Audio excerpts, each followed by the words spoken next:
여러분 혹시 아마 이분을 잘 알고 있을 것 같아요. 한번 사진 한번 띄워 주십시오. 혹시 이분을 아십니까? 네. 이분은 다른 이분의 이름이 닉 부이치치라고 하는 분이에요. 사지가 없어요. 발다리가 없고 다리가 없고 한쪽 발이 있는 그러한 분입니다. 사지가 없이 태어났지만 전 세계에 희망을 전하는 닉 부이치치라고 하는 분인데요. 이분의 책 플라잉이나 그의 강연을 보면 인상적인 고백이 나옵니다. 그는 어린 시절 자신의 신체적 한계 때문에 왜 내가 태어났을까 매일 절망했다라고 합니다. 또 10살 때는 스스로 삶을 마감하려고 하는 자살 시도를 했다라고 하는 고백도 합니다. 그러나 그가 예수 그리스도를 인격적으로 만나고 또 사명을 발견했을 때 그의 삶이 완전히 바뀌었다라고 그렇게 말합니다. 이분의 말입니다. 나에게 팔과 다리가 생기는 기적보다 더 큰 기적은 하나님이 나를 향한 완벽한 목적과 계획을 가지고 계시다는 사실을 깨달은 것입니다. 라고 그렇게 고백합니다. 저는 이제 뒤를 보며 울지 않습니다. 저를 부르신 그 목적을 향해 날아오를 뿐입니다. 라고 그렇게 고백합니다. 아무리 외적인 조건이 훌륭해도 내가 어디로 가야 하는지를 알지 못하는 인생은 표대를 잃어버린 인생은 방황할 수밖에 없습니다. 그러나 아무리 힘든 환경 속에서도 예수님을 인격적으로 만나고 또 위에서 부르신 부름의 목적을 발견한 사람은 그의 인생을 온전하게 한 방향을 바라보며 또 끊임없이 주저앉지 않고 달려갈 수 있는 것입니다. 오늘 본문의 사도 바울이 바로 그런 사람이었습니다. 오늘 본문의 사도 바울을 보게 되면 그는 예수님을 인격적으로 만났고 또 그의 삶 속에서 분명한 삶의 사명과 목적을 가지고 살아갔던 사람입니다. 오늘 우리가 사도 바울을 통해서 우리의 삶 속에서도 도대체 어떠한 삶을 살아야 하는지, 우리의 삶의 방향은 무엇이고 또 우리가 어떻게 살아가야 하는지를 한번 살펴보기를 간절히 소원합니다. 여러분, 오늘 이제 본문으로 들어가기 전에 오늘 이 빌립보서를 쓰고 있는 사도 바울의 처지에 대해서 한번 살펴보기를 원합니다. 여러분, 이 빌립보서는 사도 바울이 어떤 환경 속에서 빌립보서를 적었을까요? 혹시 아십니까? 네, 감옥에서 이 편지를 적게 됩니다. 여러분, 그 사도 바울의 서신 중에 옥중 서신이라고 하는 것이 있습니다. 감옥에서, 로마 감옥에서 적은 서신이다. 그래서 우리가 옥중 서신이라고 하는데요. 옥중 서신 혹시 기억나십니까? 네, 수요일 날 했는데 혹시 기억나시나요? 뭐죠? 에베소서, 빌립보서, 골로새서 이렇게 세 권을 우리는 옥중서신이라고 이야기를 합니다. 그래서 이 빌립보서는 이제 로마의 이제 감옥에 갇혀 있을 때 가택연금이 되어 있을 때 적은 서신이다. 우리는 이렇게 알고 있습니다. 바울은 지금 멋진 경기장에 앉아서 빌립보서를 쓰고 있는 것이 아닙니다. 지금 그는 로마의 감옥에 갇혀 있었습니다. 그리고 나이도 많았고 몸도 쇠약해졌고 언제 사형 선고가 내려질지 모르는 상황 속에서 그는 지금 오늘 이 빌립보서를 쓰고 있는 것입니다. 근데 좀 이상합니다. 여러분 빌립보서 한번 읽어보셨어요? 읽어보셨죠? 네.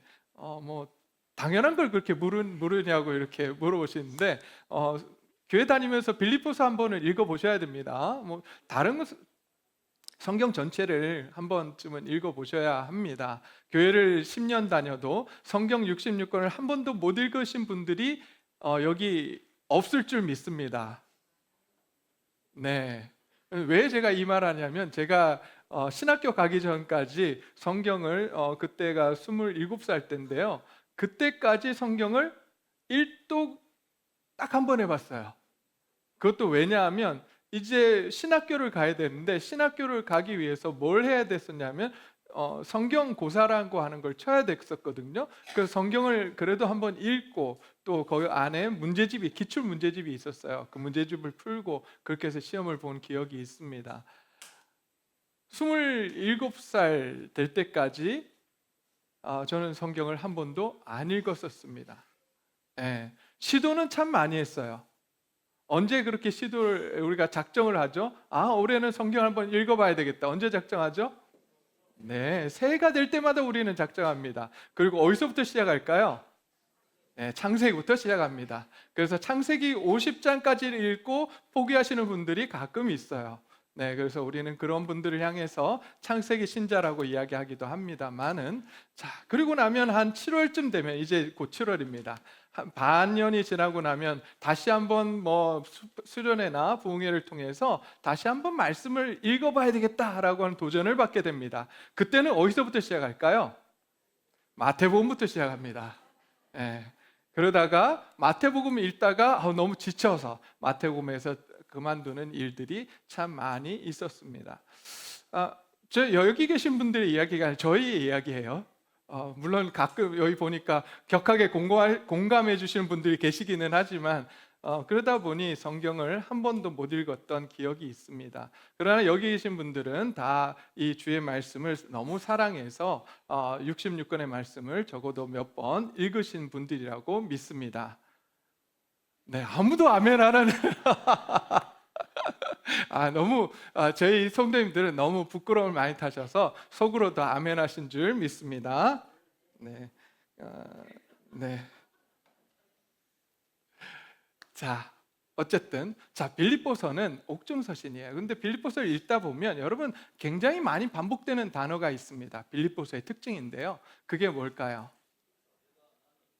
네, 어디 기뻐하라는 말씀, 기뻐하라라고 하는 말씀을 계속해서 반복합니다.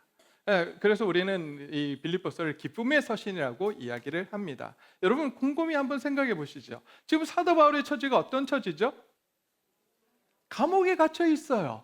그런데 이제 빌립보 교회를 향해서 편지를 쓰면서 뭐라고 이야기하면 기뻐하라라고 이야기를 합니다. 그러면서 4장 4절에 보면 이렇게 얘기합니다. 주 안에서 항상 기뻐하라. 내가 다시 말하노니 기뻐하라라고 말합니다. 여러분 이게 이해가 되십니까? 사도 바울은 지금 감옥에 갇혀 있고 언제 죽을지도 모르는 상황 속에 있는데 빌립보 교회를 향해서 기뻐하라라고 강하게 이야기를 합니다. 지속적으로 반복하며 지금 권면하고 있는 것입니다. 여러분 그렇게 기뻐하고 감사하면서 오늘 본문을 보게 되면 사도 바울이 지금 빌립보 교회를 향해서 뭐라고 이야기하냐면 나는 경주를 하고 있다 라고 말합니다. 스타디움 위를 무섭게 질주하고 있는 달리기 선수로 자신을 묘사하면서 나는 믿음의 경주를 지금도 하고 있다라고 지금 말하고 있습니다. 도대체 사도 바울은 어떻게 감옥에서 기쁨과 감사의 편지를 빌립보 교회에 보낼 수 있었을까요? 또한 자기 자신을 왜 달리는 경주자로 지금 표현을 하고 있을까요? 오늘 함께 이 말씀을 통해서 살펴보기를 소원합니다. 당시 빌립보 교회를 살펴보게 되면 이 지금 교회 안에 문제가 있었어요. 어떤 문제가 있었냐면 율법주의자들이 있었습니다. 이 율법주의자들이 있었는데 이들은 잘못된 구원관을 가지고 있었습니다. 어떤 잘못된 구원관이었냐면 우리는 구원을 받았고 율법을 잘 지키니 이미 영적으로 완전한 경지에 이르렀다라고 하는 그러한 잘못된 생각을 가지고 있었어요. 나는 이제 다 이루었다. 내가 할 수 있는 거 다 이루었고 어느 정도의 경지에 이르러서 나는 더 이상 할 것이 없다라고 하는 그러한 사람들이었습니다. 더 이상 믿음의 수고와 봉사와 헌신을 하지 않아도 된다고 하며 현실에 안주하던 사람들이 바로 빌립보 교회 안에 있었던 것입니다. 사도 바울은 이들을 향해서 말합니다. 그들의 영적 교만을 깨뜨리고 그들의 잘못된 구원관을 바로잡기 위해서 사도 바울, 그는 위대한 사도였습니다. 그럼에도 불구하고 여전히 자신은 표대를 향해 달려가고 있는 중이라고 고백하고 있는 것입니다. 여러분, 우리가 65주년을 지나고 있습니다. 교회가 65년 됐어요. 이 65년이 지나면서 우리 안에도 조심해야 될 것이 있습니다. 무엇이냐면 빌립보 교회의 율법주의자들처럼 잘못된 구원관을 가지고 우리가 받은 주님의 은혜와 주님께서 주신 사명을 잊어버리고 우리의 현실에 안주하는 거예요. 그냥 내가 이만하면 됐지, 주일 예배 한번 나와서 주일 예배 드리면 됐고, 그리고 헌금 내면 됐고, 그래서 내 신앙생활에 만족하고 살아가는 거예요. 이만하면 내가 그래도 주일날 빠지지 않고 예배에 나오고, 내가 그래도 헌금 좀 하고, 내가 그래도 봉사 좀 하고, 그래서 내가 할 일 다 했다 라고 생각하는 그러한 현실에 안주하는 믿음을 지금 우리는 경계해야 합니다. 사도 바울은 우리에게 말씀합니다. 끝까지 달려가야 한다고 우리에게 말씀해주고 있습니다. 우리는 사도 바울과 같이 주님 앞에 서는 날까지 믿음의 경주를 달리는 교회가 되어야 합니다. 그렇게 되기를 원하십니까? 우리가 그런 교회 되기를 함께 기도해야 합니다. 그러면 그런 교회가 되기 위해서 우리는 무엇을 해야 할까요? 우리는 어떻게 해야 할까요? 어떻게 믿음의 경주를 끝까지 할 수 있는 것일까요? 오늘 본문 12절에서 14절까지 사도 바울은 우리에게 세 가지를 기억하라라고 당부합니다. 자, 한번 읽어볼까요? 첫 번째, 시작. 예수님께 잡힌 인생이 되라. 두 번째, 과거와 결별하라. 세 번째, 예수 그리스도께 시선을 고정하라. 이 세 가지를 기억하라라고 지금 우리에게 말씀해주고 있습니다. 근데 제가 이제 말씀을 준비하다 보니까 세 가지를 다 끝내고 났더니 장수가 8장이, A4 용지 8장이 나왔어요.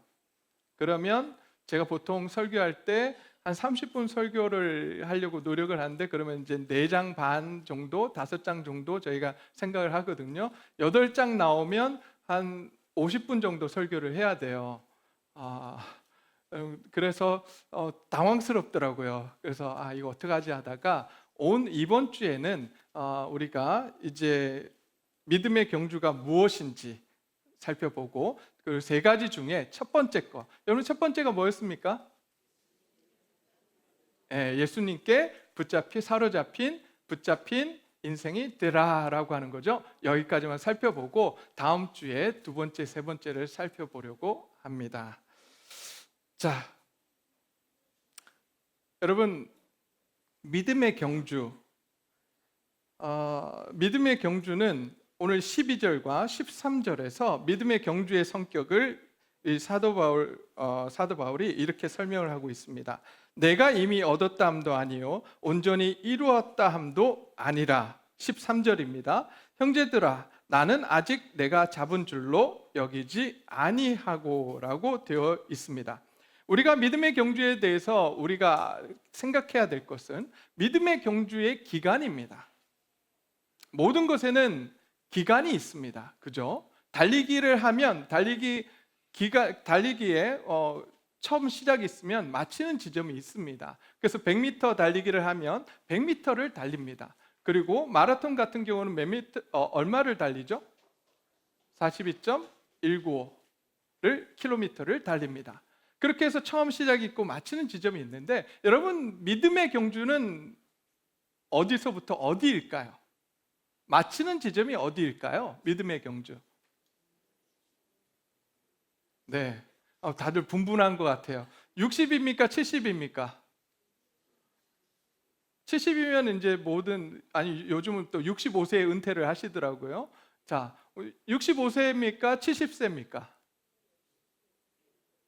네, 웅성웅성. 네, 여러분 믿음의 경주는 언제까지냐면 우리가 주님을 만나는 날까지, 우리가 주님을 다시 배우게 되는 그날까지, 우리의 생명이 다하는 날까지가 우리의 믿음의 경주의 마지막입니다. 그런데 빌립보 교회 교인들이나 오늘날 많은 교인들이 오해하고 있는 부분이 이 부분입니다. 믿음 생활을 10년, 20년, 30년 하다 보면, 그리고 나이가 이제 계속해서 이제 들다 보면 70세가 넘어가면 믿음의 여정이 끝난 것처럼 우리가 생각을 합니다. 완성된 것처럼, 우리의 믿음이 완성된 것처럼 생각을 하고 믿음 생활할 때가 많다는 것입니다. 사도 바울 당시 빌립보 교회 내에도 이미 영적 완성에 도달했다고 주장하는 율법주의자들과 신비주의자들이 있었습니다. 사도 바울은 그들을 향해 그런 완성된 신앙, 믿음의 그런 완성된 신앙 혹은 완성된 믿음은 없다라고 말하고 있습니다. 오히려 우리의 믿음은 우리가 주님 앞에서 서는 그날까지 이루어 가야 하는 것임을 사도 바울은 강조하고 있습니다. 여러분, 믿음 생활, 구원이라고 하는 것은 우리가 주님 앞에 가는 날까지 이루어 가야 합니다. 그것을 우리가 신학적인 용어로 뭐라고 이야기하냐면, 뭐라고 이야기하죠? 혹시 예전에 그 원로 목사님 때 많이 들으셨을 텐데, 구원의 세 가지 해서 많이 들으셨죠? 자, 기본 구원이 있고 그 다음에 뭐가 있다고 하죠? 성화 구원이 있죠. 그러니까 성화 구원이라고 하는 건 우리가 예수님을 닮아가는 거예요. 그 닮아가는 기간이 어디서부터 어디까지인가? 우리가 구원받은 그 시점으로부터 우리가 죽는 날까지 예수님을 닮아가야 한다라고 그렇게 말하고 있는 겁니다. 여러분, 예수님께서도 다 이루었다는 말씀을 하신 때가 있습니다. 아시죠? 예, 가상칠언이라고 해서 십자가상에서 다 이루었다는 말씀을 하셨는데, 그것이 언제 다 이루었다라고 말씀하셨을까요? 예수님께서 돌아가시는 그 순간, 하나님께서 주신 사명을 다 완수하는 그 순간 예수님께서도 다 이루었다는 말씀을 하셨어요. 그렇다면 우리가 다 이루었다는 말을 할 수 있겠습니까? 지금 60이 되고 70이 되고 내가 30년을 믿음 생활하고 50년을 믿음 생활했다고 해서 우리가 다 이루었다라고 우리는 자부할 수 있을까요? 없습니다. 우리가 할 수 있는 말은, 우리가 해야 될 일은 우리가 죽는 날까지 우리의 믿음을 이루어가는, 끊임없이 믿음의 경주를 달려가는, 주님 다시 배우게 되는 그날, 주님께서 우리를 향해서 잘했다 칭찬하실 그날을 바라보며 우리는 끊임없이 걸어가야 합니다.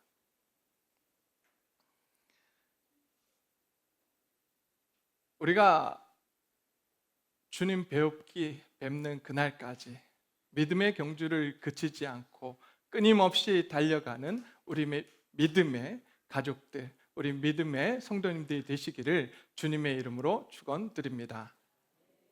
여러분, 그런데 가끔 우리는 그런 생각을 합니다. 우리가 왜 그런 믿음의 경주를 해야 하는가?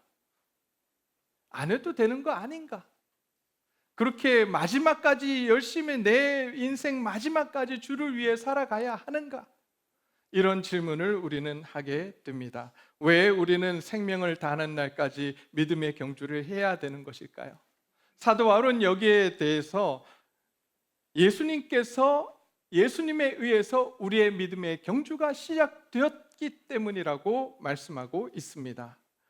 12절 말씀입니다. 내가 이미 얻었다 함도 아니요 온전히 이루었다 함도 아니라 오직 내가 그리스도께 잡힌 바 된 그것을 잡으려고 달려가노라라고 지금 말씀하고 있습니다. 좀 말이 어려워요. 오직 내가 그리스도 예수께 잡힌 바 된 그것을 잡으려고 달려가노라. 여기서 지금 예수 그리스도께 잡힌 바 된 그것, 잡힌 바 된이라고 하는 이 단어를 보게 되면 헬라어로 카텔렘프텐이라고 하는 그러한 단어입니다. 이 단어의 시제를 보면 과거 수동형 직설법이에요. 과거 직설법이에요. 과거의 이 헬라어에서 과거 직설법이라고 하는 것은 어떤 의미를 갖고 있냐면 한 번 일어난 사건이에요. 한 번 일어난 사건을 표현할 때 그렇게 표현을 합니다. 다시 이야기하면 예수님에 의해서 단번에 완벽하게 사로잡혀 구원을 얻었다라고 하는 것을 지금 사도 바울은 표현하기 위해서 이렇게 과거 직설법을 쓰고 있고요. 거기에 또 하나 나오는 것이 뭐냐면 수동태입니다. 자기 자신이 능동적으로 구원을 얻었다라고 표현하는 것이 아니라 사도 바울은 나의 구원이 예수 그리스도로 말미암아 하나님 예수 그리스도께서 사로잡으셔서 내가 구원을 얻었다. 그 은혜로 말미암아 내가 구원을 얻었다라고 그렇게 말씀하고 있는 것입니다. 그래서 세번역을 보게 되면 조금 더 우리가 이해하기 쉬울 것 같아요. 12절 말씀을 세번역으로 띄워주세요. 다 함께 읽어볼까요? 시작. 나는 이것을 이미 얻은 것도 아니며 이미 목표점에 다다른 것도 아닙니다. 그리스도 예수께서 나를 사로잡으셨으므로 나는 그것을 붙들려고 쫓아가고 있습니다. 여기 보니까 그리스도 예수께서 나를 사로잡으셨다. 다시 우리 개역개정에서는 나를 사로잡힌 바 된 그것이라고 하는 것을 지금 여기서는 뭐라고 세번역에서는 예수께서 나를 사로잡으셨으므로 내가 잡은 것이 아니라 예수님에 의해서 내가 잡혔다는 거예요. 사도 바울이 영적인 경주를 하게 된 이유가 자기가 시작한 것이 아니라 예수님께서 나를 구원해 주셨기 때문에 그 경주가 시작되었다라고 지금 말씀하고 있는 것입니다. 사도 바울이 예수님을 믿는 자들, 그리스도인들을 사로잡아서 옥에 가두기 위해서 다메섹으로 가고 있었습니다. 예수 믿는 자들을 핍박하고 죽이는 그러한 일들을 감당하고 있었습니다. 다메섹까지 가서 예수님 믿는 자들을 이제 잡아오려고 가고 있었습니다. 그때 예수님께서 친히 나타나 주셨어요. 사도 바울에게 나타나셔서 사도 바울에게 왜 나를 핍박하느냐? 라고 말씀하시며 친히 예수님을 보여주십니다. 그곳에서 사도 바울이 엎드려지게 돼요. 그의 눈이 가리워졌고 그곳에서 이제 주님을 만났던 사도 바울은 그 이후에 그의 인생이 바뀌게 됩니다. 예수님을 핍박했던 자가 이제 예수님을 증거하는 자로 변화되어 살아가게 되었습니다. 여러분, 그렇게 예수님께서 사도 바울에게 강권적으로 역사하셨어요. 예수님께서 사도 바울을 찾아오셔서 그에게 은혜를 주시고 예수 그리스도를 믿을 수 있도록 역사해 주셨습니다. 그러기에 사도 바울의 믿음의 경주의 시작은 바로 예수님에 의해서 시작되었다라고 말하고 있는 것입니다.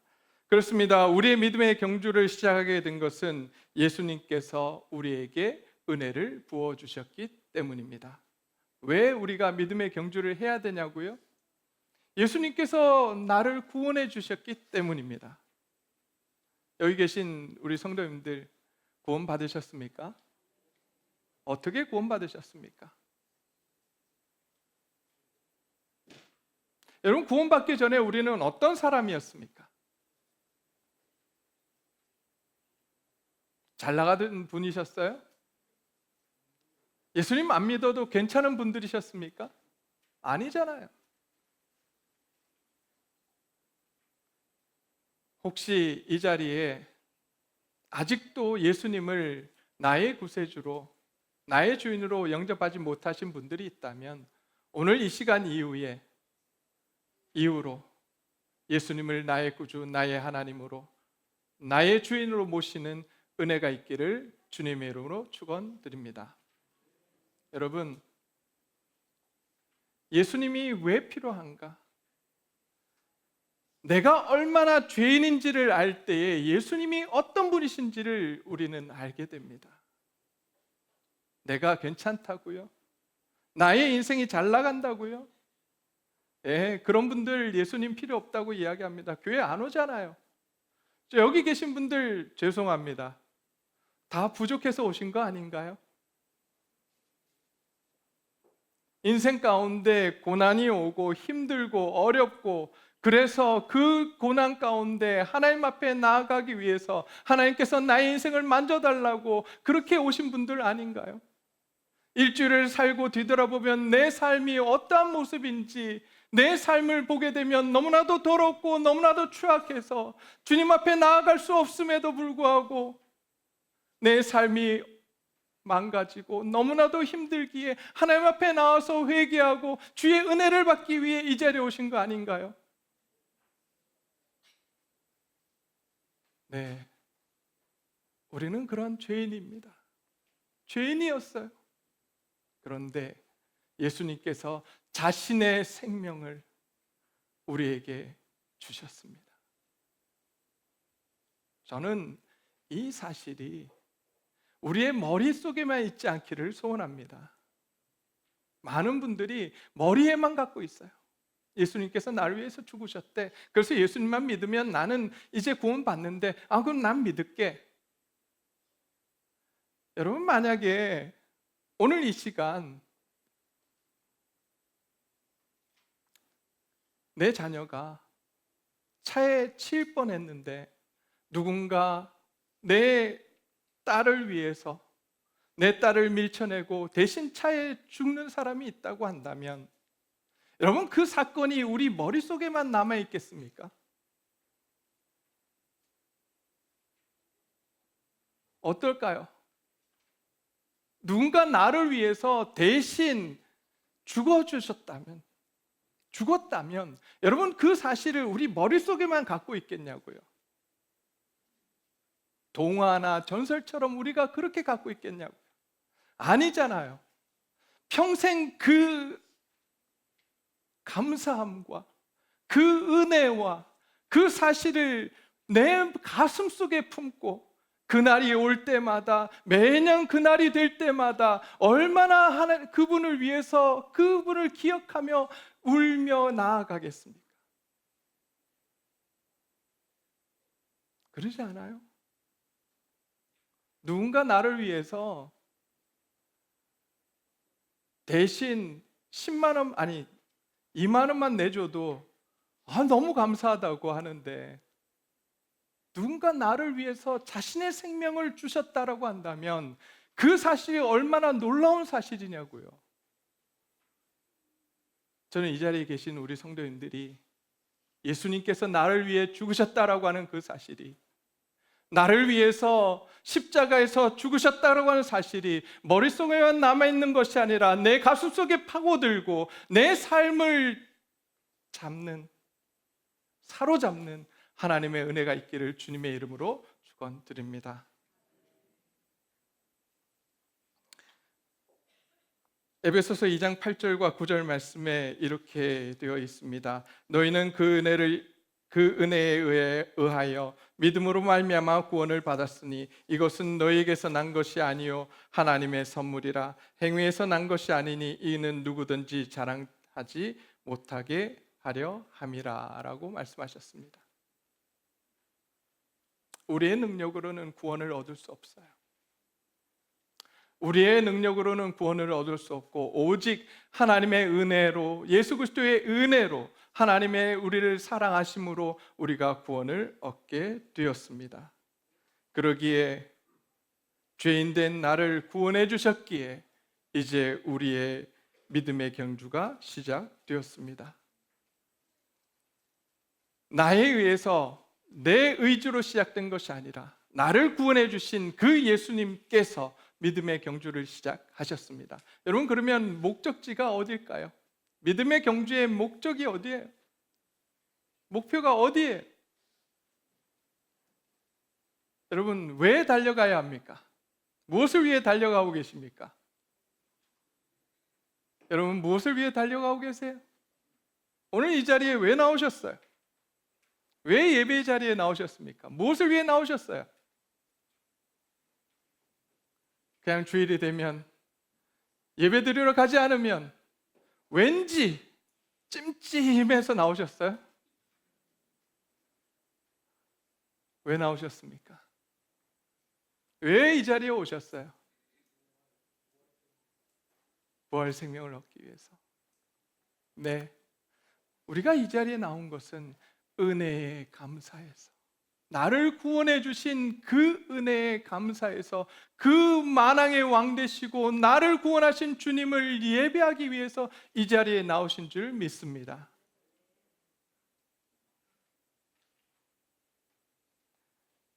그러기에 우리의 경주의 목적은 다른 데 있어서는 안 됩니다.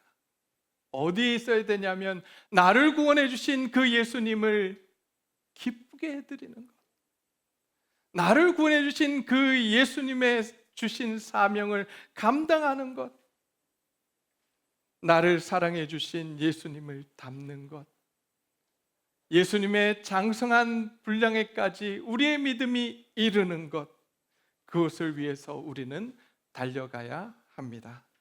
저와 여러분들이 그러한 경주를 하기를 원합니다. 세상의 명예와 세상의 잘됨을 위해서 우리가 달려가는 것이 아니라 오직 나를 구원하신 예수님 닮기 위해서, 예수님을 기쁘게 해드리기 위해서 나아가는 저와 여러분들이 되시기를 다시 한번 주님의 이름으로 축원드립니다. 여러분, 바울이 믿음의 경주를 시작하고 달릴 수 있었던 원동력은 자신의 의지나 열심이 아니었습니다. 다메섹 도상에서 부활하신 예수님이 그를 먼저 찾아오셔서 구원해 주셨기 때문입니다. 그것이 바로 은혜입니다. 하나님의 거부할 수 없는 은혜와 사랑으로 구원을 얻었고, 그 은혜와 사랑에 내가 먼저 사로잡히는 것이 시작입니다. 주님의 사랑에 사로잡힌 자만이 영적 경주를 완성할 수 있습니다. 여러분, 그렇게 은혜 가운데, 그 사랑 가운데 믿음 생활의 경주를 해 나가면 우리가 그 경주의 끝까지 경주를 달려갈 수 있다라고 사도 바울은 이야기합니다. 그런데 여러분, 우리가 그 사랑에 매이지 아니하고 그 은혜에 매이지 아니하고 믿음 생활을 하면 어떤 현상들이 발생하느냐? 여러분들, 무엇이 발생할까요? 우리가 은혜 가운데 들어가지 않고 또 은혜에 매이지 않고 사랑에 매이지 않으면 교회 생활하는 것이 어떨까요?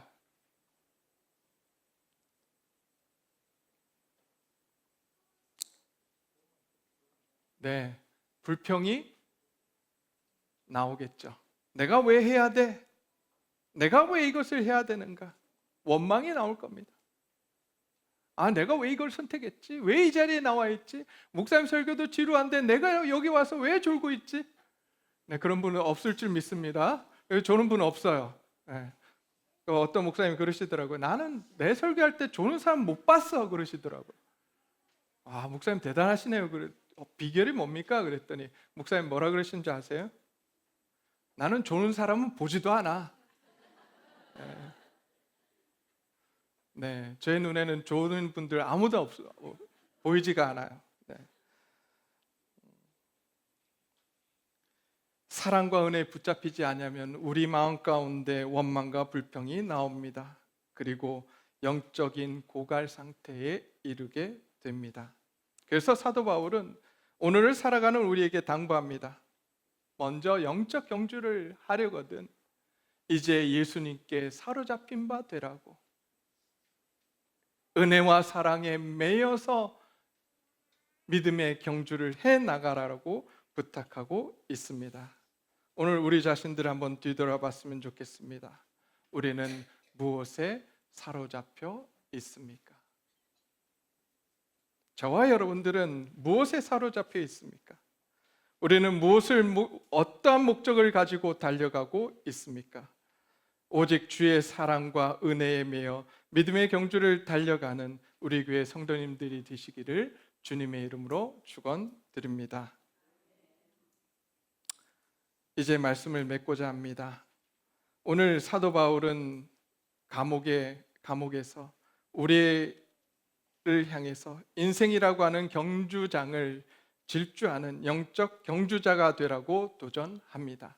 그 첫 번째, 그러면서 두 가지를 오늘 기억하라고 하는데요. 첫 번째, 우리의 믿음의 경주는 이 땅에서 결코 중간에 멈추는 일이 없어야 한다라고 말합니다. 우리의 믿음의 경주는 마지막까지 달려가야 합니다. 주님 다시 뵈옵는 그날까지 우리는 달려가는 경주를 하고 있습니다. 두 번째, 지치지 않는 경주가 되기 위해서 우리는 주님의 은혜와 사랑에 기대요. 은혜와 사랑에 매여서 달려가야 합니다. 주님의 그 은혜와 사랑, 나를 위해서 십자가에서 죽으신 그 은혜와 사랑을 기억하며 달려가는 그 일이 있어야 된다라고 말합니다. 우리 교회는 이제 하나님이 크신 은혜 가운데 창립 65주년을 맞이했습니다. 역사적인 시간을 통과하고 있습니다. 하나님께서 주신 은혜가 참으로 놀라웠고, 또 믿음의 선배들이 눈물로 뿌린 씨앗이 오늘날 아름다운 열매가 되었음을 우리는 기억합니다. 그러나 오늘 본문을 통해 사도 바울은 우리에게 말합니다. 65주년 감사 예배는 우리의 믿음의 경주가 끝났음을 선언하는 은퇴식이 아니다라고 말합니다. 오히려 이제 새롭게 출발해야 한다. 새롭게 출발하는 새로운 은혜의 경주를 출발하는 시작이다라고 말씀하고 있습니다. 만약 우리들 가운데 우리 교회가 왕년에 이런 부흥이 있었지, 나도 옛날에는 이만큼 헌신했지 하며 빌립보 교회의 교인들처럼 안일한 현실에 안주하는 그러한 분들이 있다면 이제 우리는 그 자리에서 일어나기를 소원합니다.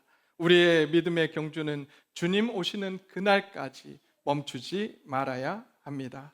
내 결단과 열심으로 달리려고 하면 우리 안에 원망이 나옵니다. 불평이 나옵니다. 그러나 주님의 능력으로 주님이 주신 은혜와 사랑을 붙들고 나아간다면 우리 안에 놀라운 힘이, 주님 오시는 그날까지, 어쩌면 우리가 주님 앞에 서는 그날까지 믿음의 경주를 달려갈 수 있는 힘이 우리에게 주어질 것입니다. 이제 일어납시다. 영적인 태만에서, 영적인 교만에서 우리의 자신들이 일어나서서 주님이 원하시는 그 길, 믿음의 길을, 믿음의 경주를 다시 한번 해나가는 귀한 우리 동네 제일교회 성도님들이 되시기를 주님의 이름으로 축원드립니다.